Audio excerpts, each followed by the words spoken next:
Continuation of physical assessment of the thorax and lungs. So, anterior thorax. Step number 1. Inspect for the shape and configuration to determine the anterior, posterior, and transverse diameter.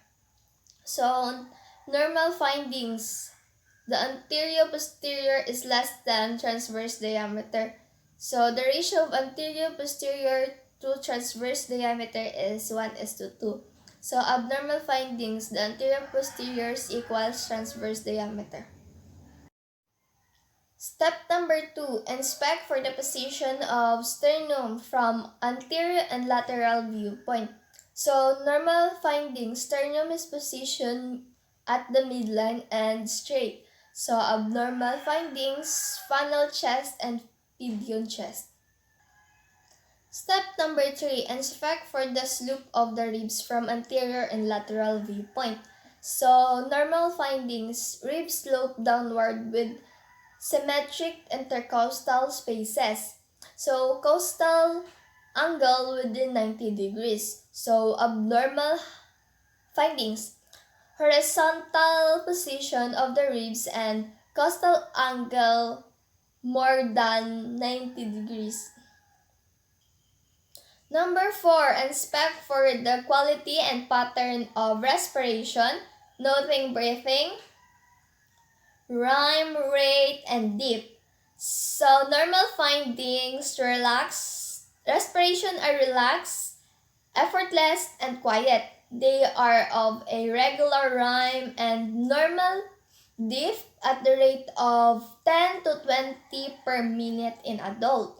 So, abnormal findings, labored, noisy breathing, tachypnea, bradypnea, and hyperventilation, hypoventilation, chine stroke respiration, and biot respiration. Number 5, inspect for intercostal spaces while the client is breathing normally. So, normal findings, no retraction or bulging of intercostal spaces are noted. So, abnormal finding, retraction of intercostal spaces. Step number 6, inspect for the use of accessory muscle. Normal findings, use of accessory muscle is not seen with normal respiration effort. Abnormal findings, abdominal muscle and internal intercostal spaces are used to facilitate expiration. So, step number 7, palpate for tenderness and sensation using finger. So, normal findings, no tenderness or pain is palpated. So, abnormal finding, tenderness is present. Number 8, palpate for surface characteristics such as lesion and masses using fingers of gloved hand. So, normal findings, no usual surface of masses or lesion are palpated. Abnormal findings, surface of masses and lesion are palpated. Step number 10, palpate for chest expansion by placing a hand on anterolateral wall with the thumbs along the costal margin and pointing towards the xiphoid process. Observe for the movement of the thumbs while the client takes a deep breath. So, normal findings, thumbs move outward in a symmetric fashion from the midline. So, abnormal findings, unequal chest expansion and decreased chest extrusion.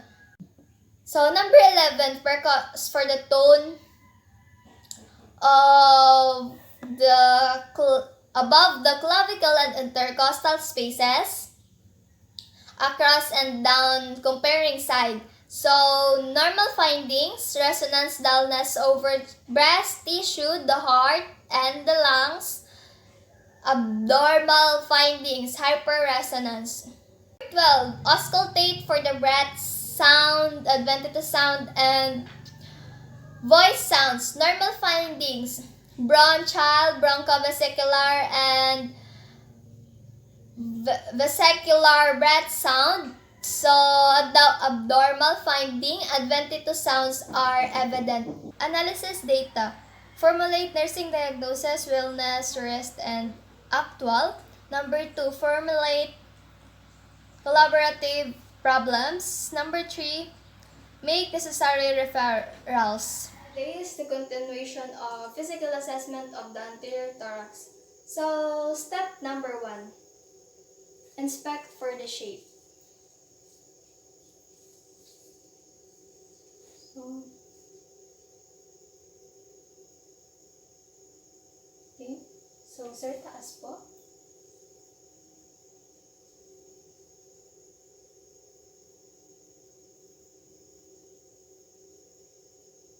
Okay.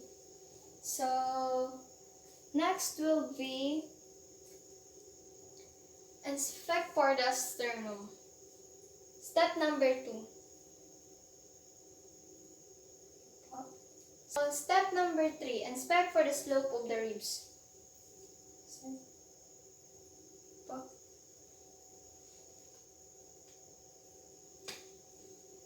4. So, sir.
So, step number 5.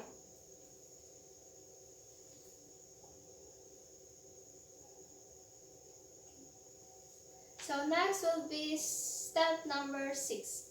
So, sir, may sit down po. Forward po.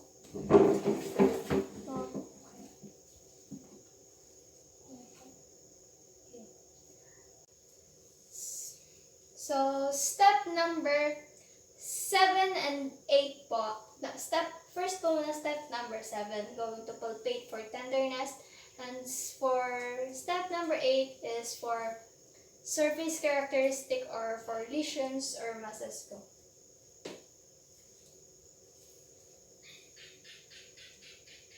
Masakit po ba, sir? Dito po. Dito po. Dito po. Okay. So, step number 9, palpate for firmitus. So, sir, when I move my hand, say 99 po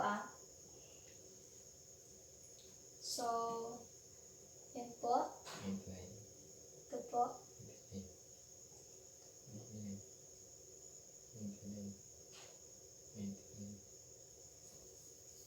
Okay po, sir. Step number 10. So, sir, pag sinabi ko po inhale po kayo. So, inhale po. Exhale po. Okay.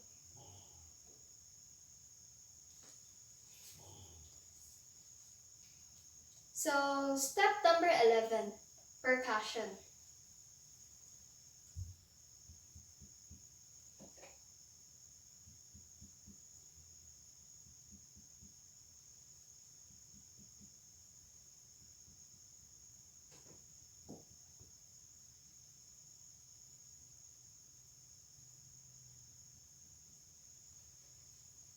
So, step number 12, auscultation.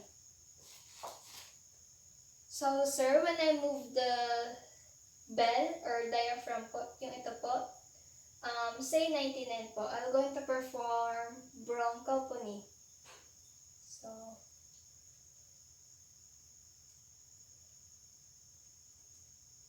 game po. 99, 99, 99, 99, 99, 99, 99.